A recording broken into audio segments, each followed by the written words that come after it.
جانم صد قد گلگلی مرا قلندر کردی جانم صد قد گلگلی مرا قلندر کردی خانه در لبی جوی بار صد قد میشم ای نگار خانه در لبی جوی بار صد قد میشم ای نگار مرا ملامت کردی من مردم در غمات مرا ملامت کردی من مردم در غمات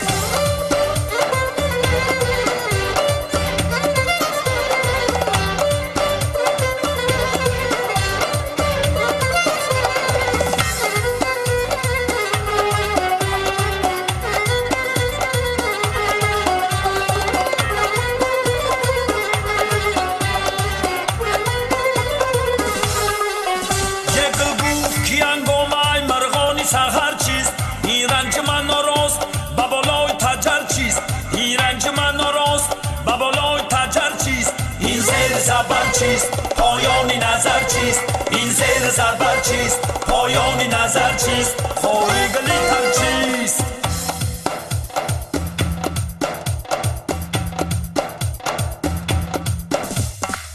کرتتا بخمال کدی حسین تا پر پر کدی کرتتا بخمال کدی حسین تا پر پر کدی جانم صد قد گلگلی مرا قلندر کدی جانم صد قد گلگلی مرا قلندر کدی خانه در لبی جوی بار صد قد میشم ای نگار خانه در لبی جوی بار صد قد میشم ای نگار مرا ملامت کردی من مردم در غمات مرا ملامت کردی من مردم در غمات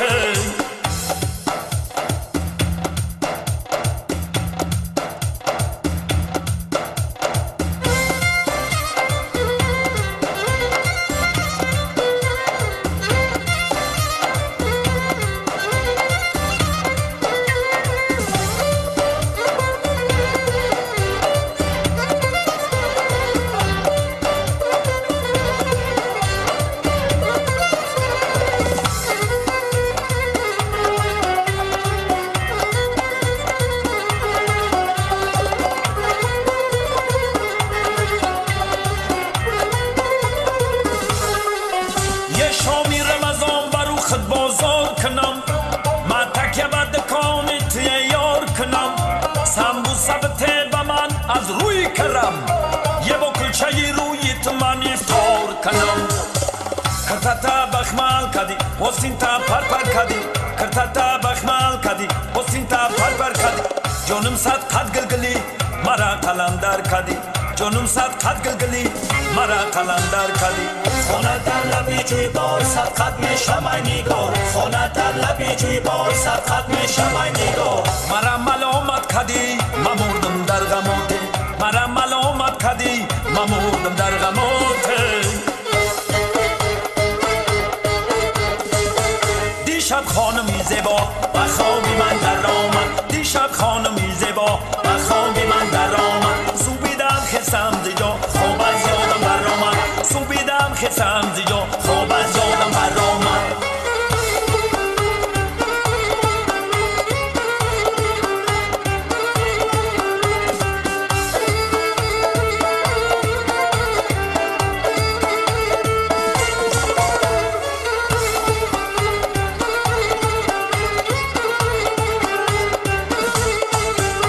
بیا گیردی تو گردم دعاگوی تو گردم بیا گیردی تو گردم دعاگوی تو گردم سیمن باشی الهی باقی بسم الله سیمن باشی الهی باقی بسم الله دیشب خانمی زیبا و خوابی من در آمد دیشب خانمی زیبا و خوابی من در آمد سوبیدم خستم زیجا خواب از یادم بر آمد سوبیدم خستم زیجا خواب از یادم بر آمد دیشب خانمی زیبا و خوابی من در آمد